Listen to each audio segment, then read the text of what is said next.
to entertainment here in Central Illinois. Comedian Lou Palomino is here, and he's getting ready to hit the stage at the Jukebox Comedy Club this weekend. He's here to tell us what fans can expect outside of laughter, of course. Welcome, Lou. Hello, how's it going? Fantastic. Now, before we get into the upcoming performance, I want to know a little bit about your comedic journey. At what point did you realize you were actually funny enough to even, get on a stage and tell jokes? Oh man, it's one of those where all my life people tell you, oh, you're funny, you should be a comedian, you should be doing stand-up, you should be doing fill in the blank, you know. One time I was driving past the club and I seen on the sign it said open mic. I'm like, oh, I'll give it a shot.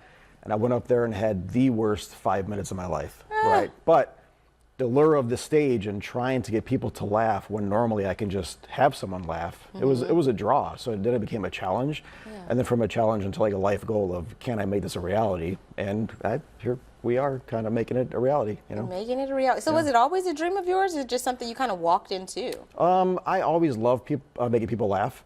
And I've always been drawn to Jim Carrey, Sinbad, Robin Williams, all of the old school 70s and 80s comics, you know.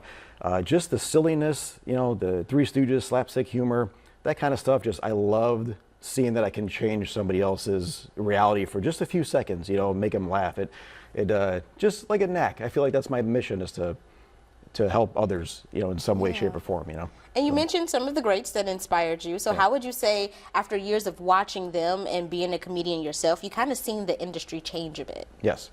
Yeah.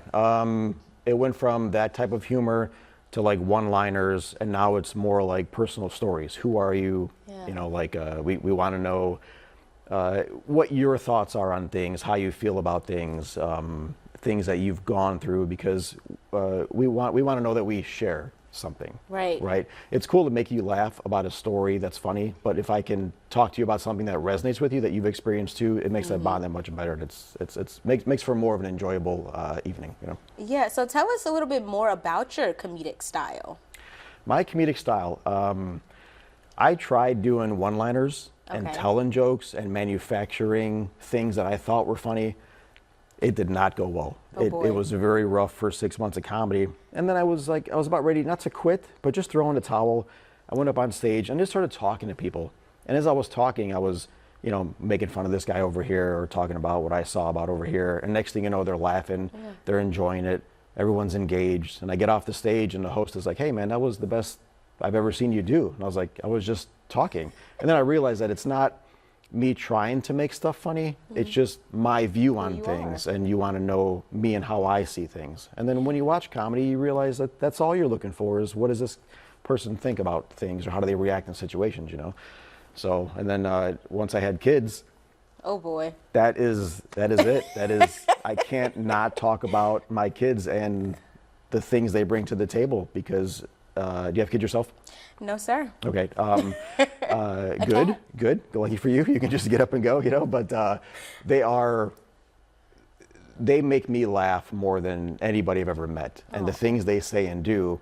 So then when I try to share what happens with that, other people resonate because they have kids that do crazy, wacky things, and then it just makes, again, that bond much more.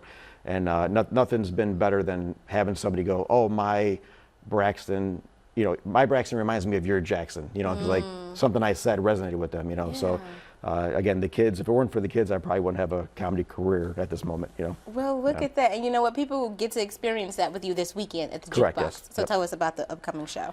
Friday night tonight is my buddy Edgar Sandoval. He's actually the Pekin soccer coach, also an ex-news anchor, and he'll be doing the headlining spot tonight. I'll be hosting for him.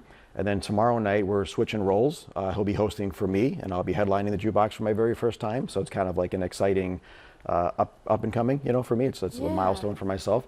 We do have other friends of ours that are joining us. We got Leslie Mitchell from Iowa, and then I'm bringing up Ryan Thorson from Springfield, because it's good to share the stage time with others that are working hard at the comedy scene, you know, and then you can bring just a different flavor to Peoria. Yeah. Well, it sounds like it's going to be a great night of laughter and smiles, and hopefully you do great. I'm sure you will, though. Well, I'm going to do great. Don't put that on me. I'm going to do great. You yes, are going to do great. You're going to bring the house down. Yes. You're going to make some stomachs cramp from all the laughter. But we're going to switch gears.